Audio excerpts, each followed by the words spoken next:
सो क्या है अपना अगला जो प्रॉब्लम है वो एक क्या है 4 डिग्री पॉलिनोमियल है जिसमें एक रूट आपको दिया हुआ है और वो रूट कितना दिया है 3 प्लस रूट 2।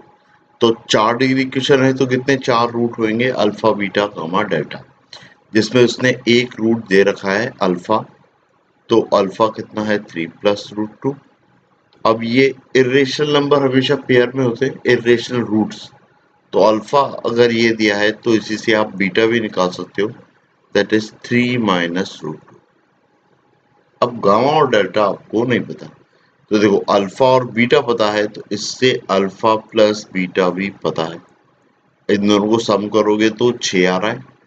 और सेम अल्फा इंटू बीटा करोगे, प्रोडक्ट कितना आएगा 3 का स्क्वायर दैट इज 9 और रूट 2 का स्क्वायर दैट इज 2। तो 9 माइनस 2 दैट इज 7। तो अल्फा इंटू बीटा भी आपको पता है। अब क्या बोल रहा है if all the roots of the equation are real. Roots अगर रियल है तो कहीं ना कहीं मेरे को डिस्क्रिमिनेंट वाला थॉट आ रहा है कि यार डिस्क्रिमिनेंट में अप्लाई करूंगा और क्वेश्चन में जरूर हेल्प मिलेगी। ठीक है, अब तो एक डिस्क्रिमिनेंट हो गया, एक तो ये चीज हो गई।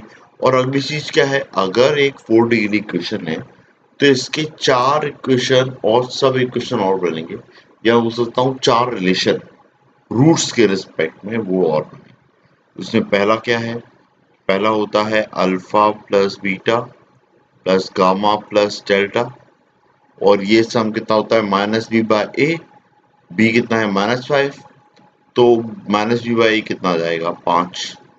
अल्फा प्लस बीटा 6 पता है, तो यहां से gamma plus delta, gamma plus delta कितना आ जाएगा, अल्फा प्लस बीटा की वैल्यू 6 पुट करो तो गामा प्लस डेल्टा आ जाएगा दैट इज -। ठीक है, इतना क्लियर है। देखो अभी तक अपन को क्या क्या डेटा मिल गया है। अल्फा प्लस बीटा मिल गया है that is 6, alpha into beta मिल गया है that is 7, gamma plus delta मिल गया है दैट इज -1, और गामा इंटू डेल्टा और पता कर लेते हैं। तो ये थी पहली इक्वेशन। एक और होती है that is alpha into beta gamma into delta. तो ये माइनस, ये प्लस, ये माइनस, ये प्लस क्वेश्चन, तो कितना आएगा सी। अल्फा इंटू बीटा की वैल्यू पुट करोगे तो गामा इंटू डेल्टा वो कितना आ जाएगा C/7। ये भी एक चीज आ गई, तो ये भी अपन लिख लेते हैं। Alpha into sorry gamma into delta कितना आ गया है C/7। अब सम ऑफ रूट पता है, प्रोडक्ट ऑफ रूट पता है, तो इसी चीज से मेरी इक्वेशन क्या बन जाएगी, एक क्वाड्रेटिक इक्वेशन बनेगी, है ना। तो वो क्या बनेगी x² minus sum of roots, तो वो कितना है -1, और plus product of root that is C/7 equal to 0। एक क्वाड्रेटिक बनी है जिसका डिस्क्रिमिनेंट क्या होना चाहिए, ग्रेटर देन इक्वल टू 0, क्योंकि इसके रूट्स कैसे हैं, रियल है। तो अपनी इक्वेशन क्या बन रही है x² plus x plus C/7 equal to 0, जिसमें मैं डिस्क्रिमिनेंट की कंडीशन लगा रहा हूँ। डिस्क्रिमिनेंट क्या होता है b² minus 4ac greater than equal to 0। अब इसका b कितना है 1 -1 +1, तो 1 का स्क्वायर दैट इज 1 -4, और a इंटू सी मतलब a आपका लीडिंग कोएफिशिएंट और c that is constant part.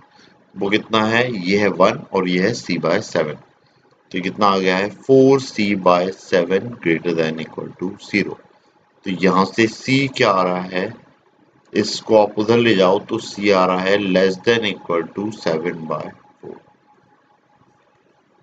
ठीक है, तो c कितना आ रहा है 7/4 से छोटा। अब एक सेकंड क्वेश्चन को पढ़ लेते हैं। क्वेश्चन में बोल रहा है कि find extreme values of ABC, जिससे एबीसी अपने क्या है रेशनल नंबर। एक्सट्रीम वैल्यूज का मतलब क्या होता है, एक्सट्रीम वैल्यूज का मतलब ये नहीं होता है कि सिर्फ मैक्सिमम होगी। एक्सट्रीम वैल्यूज मतलब कि वो मैक्सिमम भी हो सकती हैं या फिर पॉसिबल होगा तो मिनिमम भी हो सकती है, पर या तो मैक्सिमम होगी या तो मिनिमम होगी, ऐसा होगा। ठीक है, सो अभी जो रिलेशन आया है वो इनइक्वालिटी का है। तो ये क्या बोलना चाह रहा है, सी की वैल्यू 7/4 के इक्वल हो सकती है, पर इससे तो छोटी होंगी। तो यहां से जो c की वैल्यू निकलेगी that is c max. c max कितना आ रहा है 7/4। तो ABC में से c तो पता लग गया 7/4 है ना। और बाकी मेरे को अगर ये पता लग गया है तो यहीं से मैं इसकी वैल्यू भी पता कर लेता हूँ that is gamma gamma into delta. So gamma into delta में c की वैल्यू क्या रखूंगा 7/4। तो ये 7/4 और नीचे एक और 7 था तो ये कैंसिल होके कितना आ जाएगा 1/4। ठीक है, तो अपना गामा इंटू डेल्टा भी आ गया है। गामा इंटू डेल्टा की फाइनल वैल्यू कितनी आ रही है 1/4। तो बहुत सारे रिलेशन अपन ने पता कर लिए। तो अब जब क्वेश्चन के एंड में पहुंचोगे तो आपको है ना कई आइडियाज मिलते जाएंगे कि क्या गिवन होता है, क्या लिखा होता है, जिस पे मेरे को क्या एक्शन अप्लाई करना और फिर हिम्मत तक के सॉल्व करना होता है। आप सॉल्व करते रहो, थोड़ा बड़ा जरूर जाएगा पर डेफिनेटली आपसे बन जाएगा। अब ए देखें तो ए क्या आएगा, दो रूट्स के प्रोडक्ट का सम। मतलब ऐसा लिख सकता हूँ अगली चीज दैट इज फॉर ए को पता करने के लिए अपन क्या अप्लाई कर रहे हैं, दो रूट्स के प्रोडक्ट का सम जितने ही पॉसिबल होंगे।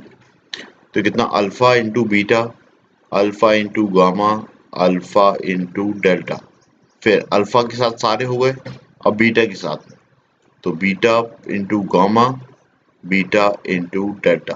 बीटा वाले सारे हो गए, अब गामा के साथ तो गामा इंटू डेल्टा। ये वैल्यू क्या है ए। अब जो भी वैल्यूज अपन को पता है वो पुट कर देते हैं। तो अल्फा इंटू बीटा पता है, गामा इंटू डेल्टा पता है।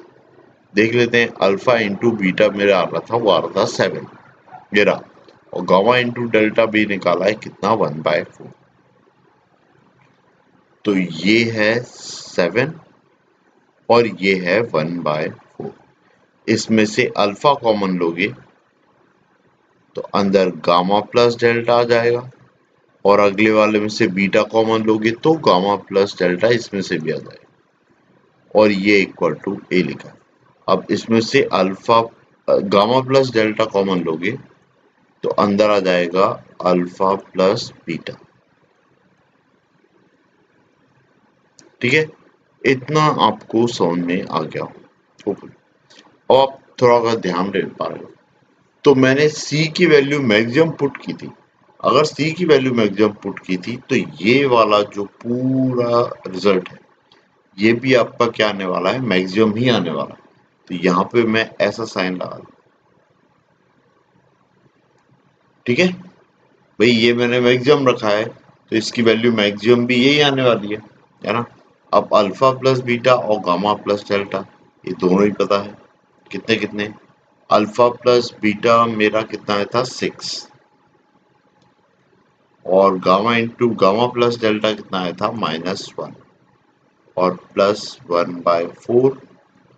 ये चीज किससे, ए से बड़ी हुई।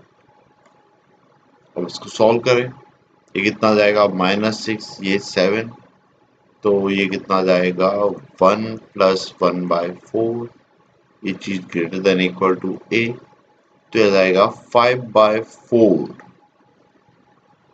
ग्रेटर देन इक्वल टू ए।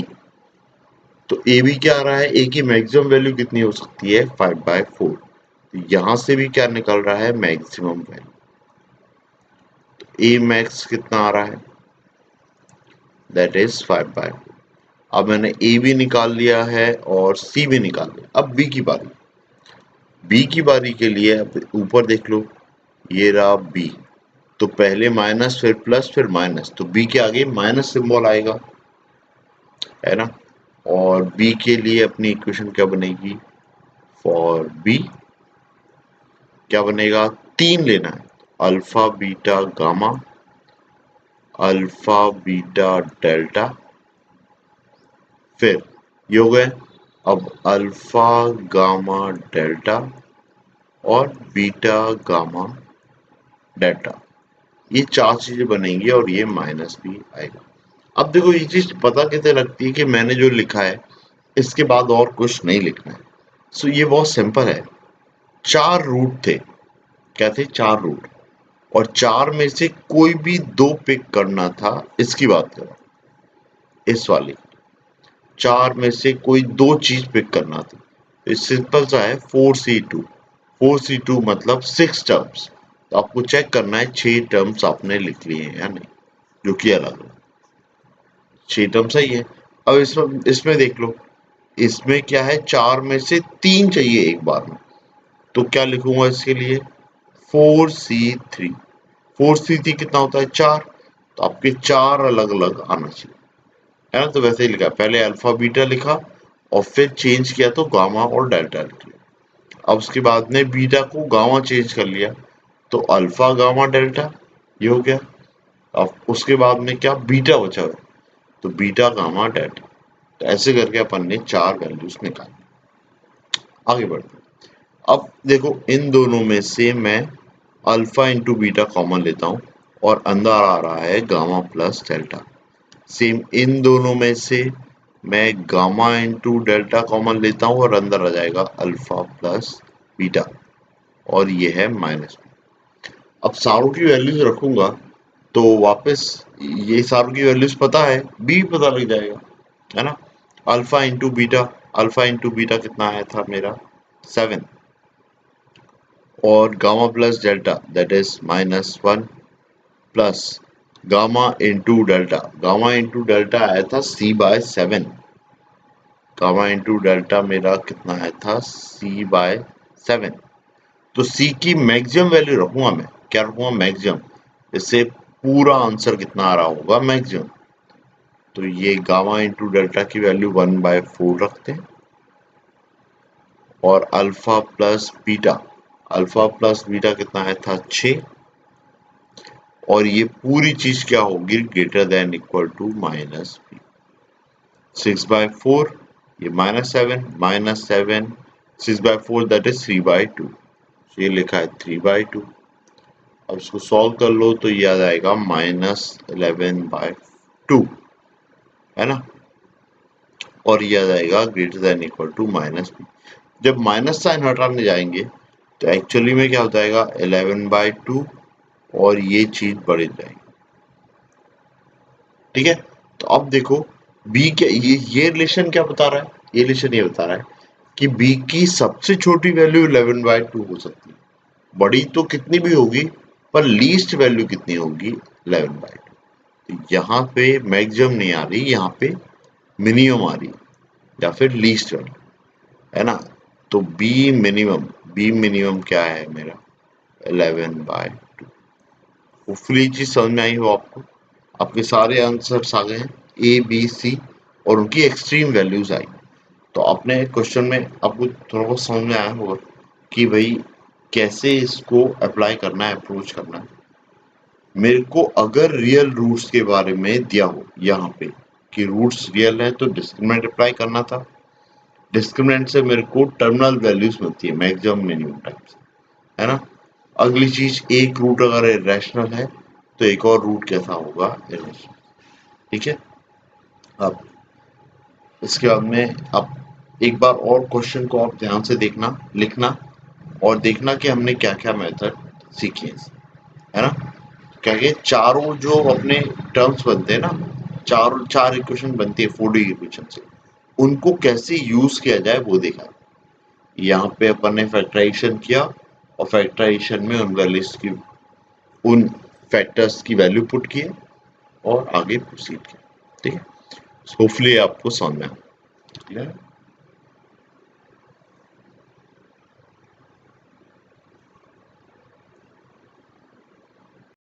हाँ। सो अब हमारे सामने जो अगला क्वेश्चन है, उसमें क्या लिखा हुआ है? पी क्यू आर मेरे 3 रूट्स हैं एक गिवन इक्वेशन के, और आपको एक एक्सप्रेशन दिया हुआ है, जैसे कि जो लिखा हुआ है वो क्या लिखा है? P square q plus q square r plus r square p. इसकी मेरे को क्या चाहिए? सारी पॉसिबल वैल्यूज निकालना। तो आप देखो, ये एक्सप्रेशन की वैल्यू अगर आपको निकालना है तो पहले तो ये सोचना होगा कि ये आएगा कैसे। भाई ये आएगा कैसे? क्योंकि इंडिविजुअली पी क्यू आर की वैल्यू निकालूं रूट्स की, वो तो एक तरीका पॉसिबल है ही सही। पर इंडिविजुअल रूट्स अगर मैं नहीं निकाल पा रहा हूँ तो ये एक्सप्रेशन कैसे आएगा, है ना। तो इसके लिए सबसे पहले तो मैं 3 इक्वेशन लिख लेता हूँ जो कोई भी एक क्यूबिक इक्वेशन मेरे को देती है। तो सम ऑफ रूट्स ये कितना आ रहा है 6 P Q plus P R plus Q R, इसका सम कितना आ रहा है दैट इज -3। अब जो ये 3 टर्म्स हैं ये क्या है, हर एक टर्म है जिसकी डिग्री कितनी है 3।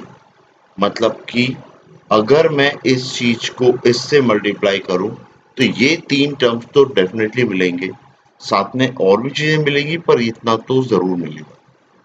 तो मैं ये 3 को मल्टीप्लाई करता हूं, P Q plus P R plus Q R, और यहाँ पे कितना आ जाएगा -18, ऐसा लिखा। ठीक है, अब इनको मल्टीप्लाई करो। देखो ये दो रिलेशन तो लिख ही लिए हैं, एक और क्या आ रहा है पी क्यू आर। सो ये पी क्यू आर का मल्टीप्लिकेशन दैट इज ये कितना है -1। अब इनको मल्टीप्लाई करो तो पहला क्या दे रहा है पी स्क्वायर क्यू, नेक्स्ट दे रहा है पी स्क्वायर आर, और नेक्स्ट चीज क्या दे रही है पी क्यू आर। ये 3 टर्म हो गए। ऐसे ही करके नेक्स्ट आपको देगा Q square p plus Q P R या पी क्यू आर, और उसका नेक्स्ट क्या देगा क्यू स्क्वायर आर। ऐसे 3 टर्म मिल गए। फिर प्लस नेक्स्ट वाला क्या मिलेगा p Q r plus r square p, और फिर प्लस आर स्क्वायर क्यू।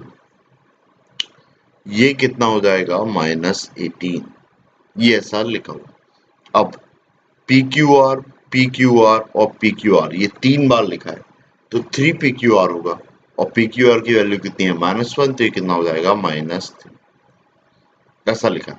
अब क्या मेरे को चाहिए है, मेरे को चाहिए पी स्क्वायर क्यू, ये लिखा है p square q plus q square r, ये रहा क्यू स्क्वायर आर, ये मिल गया है।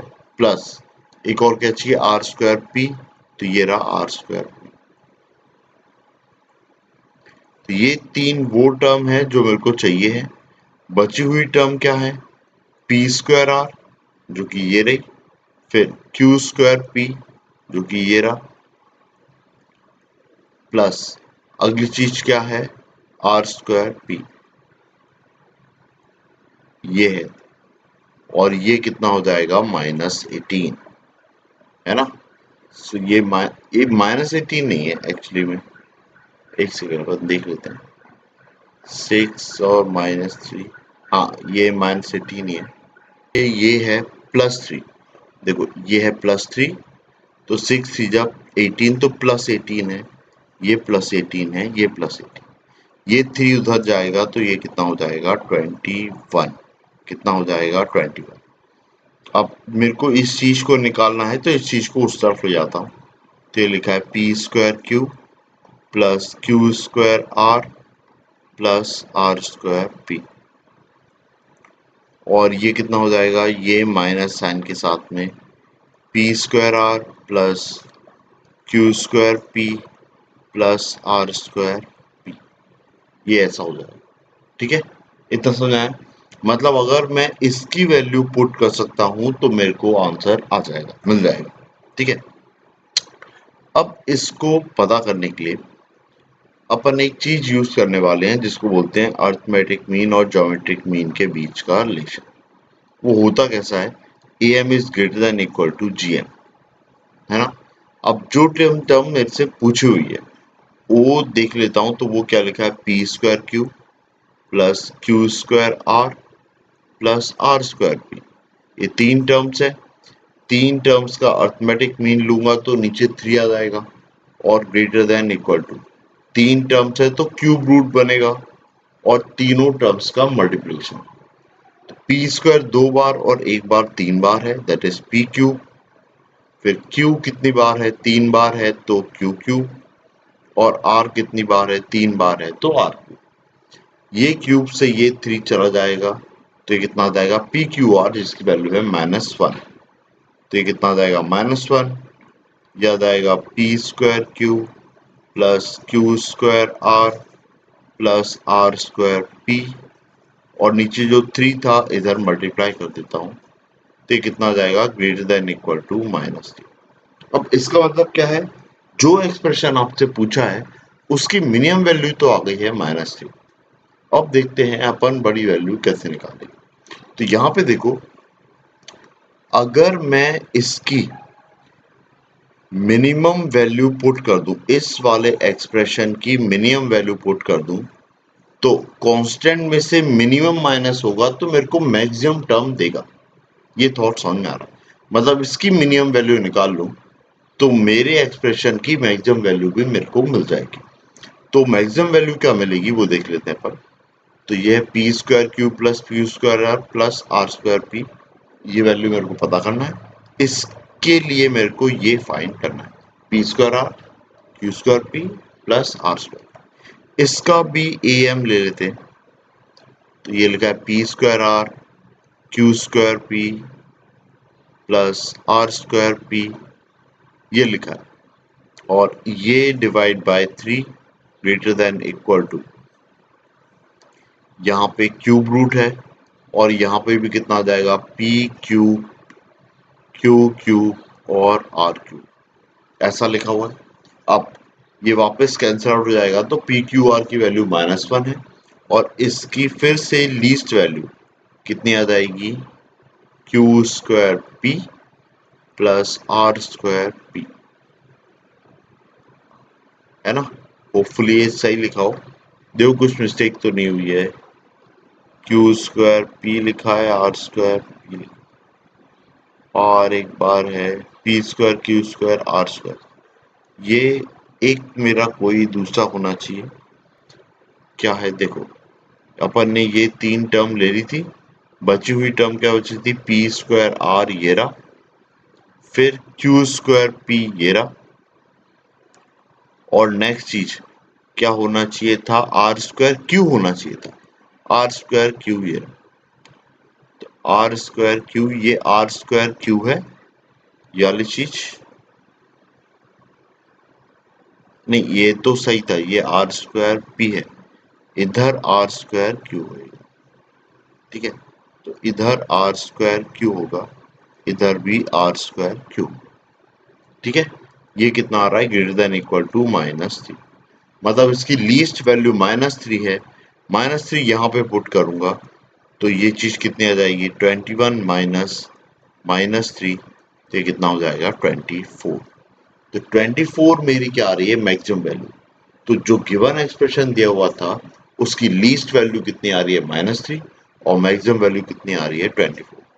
तो इसके बीच की सारी पॉसिबल वैल्यूज हो सकती है। तो एक रेंज आया आपका आंसर, कितना आया है, -3 से लेके कहां तक, 20। होपफुली समझ में आया हूं क्या करना है ना। तो इस एक्सप्रेशन को अपन ने हैंडल कैसे किया हुआ है, मेरे को 3 टर्म्स पूछी हैं, इसमें हर टर्म की डिग्री 3 है, तो ये 3 डिग्री आप लाओगे कैसे, ये थॉट आपको आना चाहिए।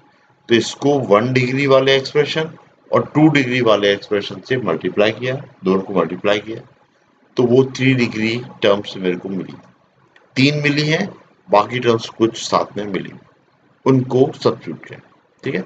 ओके, क्लियर है। हाँ, तो भाई नेक्स्ट जो अपने सामने एक प्रॉब्लम दे रखा है, इसमें क्या पूछा है, एक्स और वाई की रियल वैल्यूज पूछी है, और आपको ये 2 एक्सप्रेशन दिए हुए हैं, एक तो ये दिया है और एक ये दिया है। अब देखिए, इस टाइप के जब भी प्रॉब्लम आते हैं तो ये सिमेट्रिक फंक्शन जैसे दिख रहे होते हैं। अब सिमेट्रिक फंक्शन क्या होता है, अगर मैं x और y, x की जगह पे y रखूं और y की जगह पे x रखूं, तो एक्सप्रेशन चेंज नहीं होना चाहिए। तो ये दोनों में ऐसा दिख रहा है। जब भी ऐसा होता है और 2 वेरिएबल्स होते हैं, पहली बात तो ये दोनों फंक्शन कैसे हो जाएंगे, सिमेट्रिक।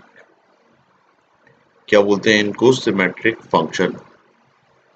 अब जब भी ऐसा होगा तो मैं इस पूरी इक्वेशन को x प्लस वाई और x इंटू वाई में ब्रेक कर सकता हूँ, पार्ट्स कर सकता हूँ।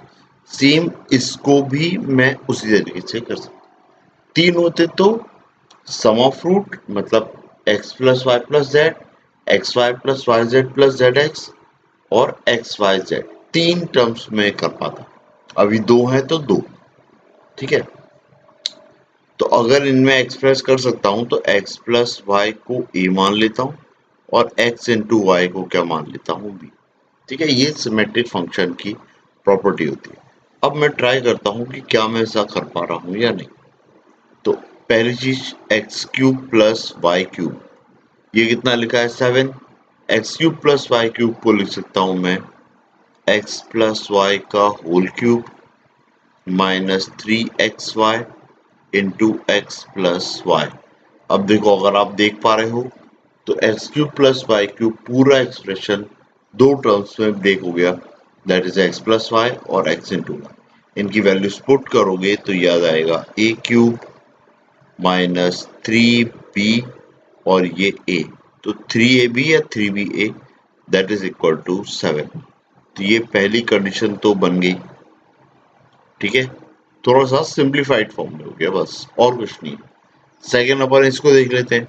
तो x square plus y square को मैं लिखता हूं एक्स प्लस वाई का होल स्क्वायर,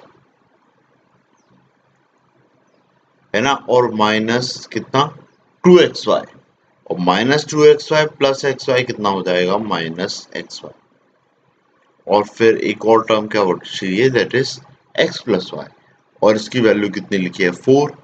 वापस x प्लस वाई की जगह पे a सब्स्टिट्यूट करता हूँ, a square minus b plus a equal to 4। अब देखो यहाँ से b की वैल्यू निकल आएगी, यहाँ से b की वैल्यू आप निकाल लो। तो b की वैल्यू कितनी आ रही है a square plus a minus 4 equal to b, ये ऐसा कुछ आ रहा है। अब ये b की वैल्यू अगर मैं इसमें सब्स्टिट्यूट कर दूं तो मेरा a निकल आएगा, है ना। एक क्यूबिक इक्वेशन जरूर फॉर्म होगी, पर देखते तो हैं, अगर इजी हुई तो भी तो मेरा आंसर आ ही जाएगा ना। ओके, ठीक है। तो सब्स्टिट्यूट करने में कोई दिक्कत नहीं है। A cube minus 3a, B की वैल्यू कितनी है A square plus a minus 4, और ये कितना है 7।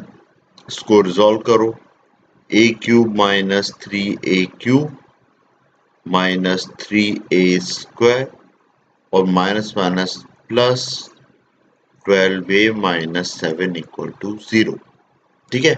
ए क्यूब माइनस 3a क्यूब कितना minus 2a cube minus 3a square plus 12a minus 7 equal to 0। Minus sign का मल्टीप्लाई करो तो it is 2a cube plus 3a square minus 12a plus 7 equal to 0। ये अपनी एक फाइनल इक्वेशन बन रही है सॉल्व करने में। अब सिंपली a को 1 रख के देखो क्या ये सेटिस्फाई कर रहा है। a को 1 रख रहा हूं तो 2 और 3 5, 5 और 7 12, और 12 में से 12 गए तो 0, मतलब a इक्वल टू 1 इसको सेटिस्फाई कर रहा है। तो इसमें अपन सब्स्टिट्यूट कर देते हैं, ठीक है। तो अब फैक्टराइज करते हैं, तो मेरे को a माइनस 1 अगर फैक्टर चाहिए तो 2a cube minus 2a square आना चाहिए। तो माइनस 2a स्क्वायर किया प्लस 2a स्क्वायर किया, 2a स्क्वायर 3a स्क्वायर के साथ मिलके बना लेगा 5a square minus 12a plus 7 equal to 0। अब थोड़ा नीचे करते हैं। अब पहले उसमें से क्या कॉमन आ रहा है 2a स्क्वायर कॉमन आ रहा है, अंदर बच रहा है a माइनस 1। अब ये 5a square minus 12a plus 7 ये मेरा फैक्टराइज हो जाएगा। ये किसमें हो जाएगा 5a माइनस 7 और a माइनस 1 इसमें होना चाहिए। देखो मल्टीप्लाई करके देखो, 5a स्क्वायर, ये रहा 5a square minus 5a minus 7a that is minus 12a, और माइनस माइनस प्लस 7, हाँ सही लिखा है। a माइनस 1 कॉमन ले लेते हैं, अंदर कितना आ गया है 2a square plus 5a minus 7 equal to 0। इसको वापस फैक्टराइज करता हूं तो यह आ जाएगा a माइनस 1 ये हो जाएगा फैक्टराइज करने पे a-1 है ना, और फिर ये कितना आएगा 2a+7 है ना, इसको 7a-2a लिखूंगा तो a कॉमन आ रहा होगा 2a+7, हाँ 2a+7 यही है ना, और ये इक्वल टू 0, तो a-1 का होल स्क्वायर, और नेक्स्ट टर्म कितनी बन रही है 2a+7, मतलब a की मेरी कितनी वैल्यू आ सकती है, दो वैल्यूज आ सकती है, थोड़ा इधर लिख लेते हैं और फिर नीचे से स्टार्ट करते हैं। तो a इक्वल टू 1 पे कितना आएगा, और a इक्वल टू -7/2 पे b कितना आएगा, ये चेक करना। तो a इक्वल टू 1 रखा, ऊपर देख लो a² + a-4 आ रहा था, ये रहा है ना, so a² + a-4 equal to b, इसमें a की वैल्यू 1 पुट करना है, तो 1 + 1 2, 2 - 4 that is -2, -2 equal to b, ये दो चीज आ गई है।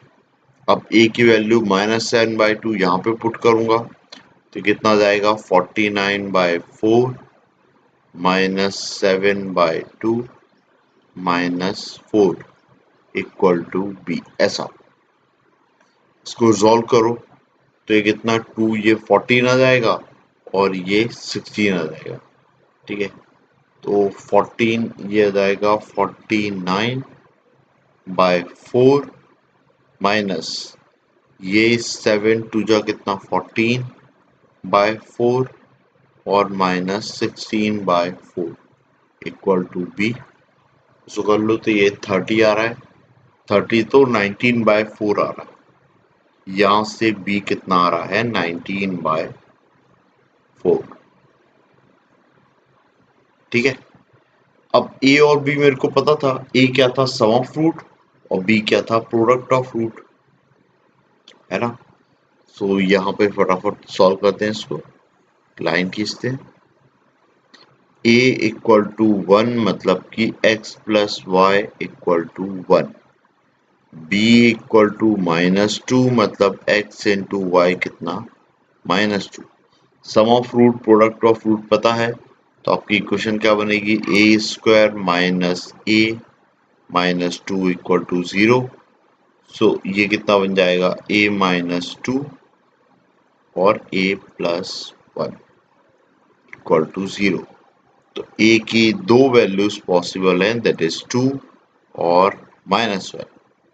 अब a क्या क्या हो सकता है, दो रूट्स दैट इज x और y, तो अपना x, y क्या क्या हो सकता है, एक तो हो सकता है 2, -1 और एक और क्या हो सकता है -1, 2, है ना, x और y की पोजीशन इंटरचेंज भी तो हो सकती है, उससे कोई खास फर्क पड़ेगा। अब इसी के बाद नेक्स्ट पार्ट क्या था भाई, सम ऑफ फ्रूट a कितना है -7/2, उसके रिस्पेक्ट में b कितना आ रहा है 19/4, तो sum of fruit x + y ये कितना आ रहा है -7/2 और प्रोडक्ट ऑफ फ्रूट कितना आ रहा है 19/4, इसको सब्स्टिट्यूट करो तो आपकी इक्वेशन क्या बनेगी a² और फिर क्या जाएगा +7/2a +19/4 इक्वल टू 0, इसको थोड़ा सा रिजॉल्व कर लेते हैं यहीं पे नीचे, तो ये चीज कितनी बन रही है 4a² +14a +19 इक्वल टू 0। अब देखो 4 इंटू 19 ये कितना आएगा 76,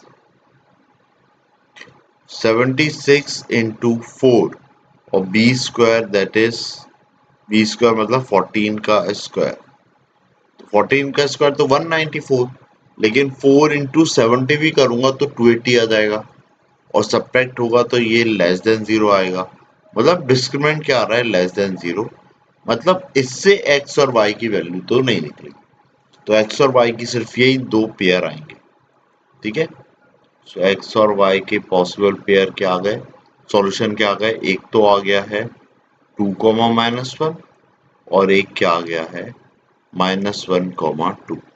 तो इस वाले क्वेश्चन से आपने क्या सीखा, अगर मेरा सिमेट्रिक फंक्शन है, क्या है सिमेट्रिक फंक्शन है, तो आप क्या कर सकते हो, पूरी इक्वेशन को सम ऑफ रूट और प्रोडक्ट ऑफ रूट में स्प्लिट कर सकते हो।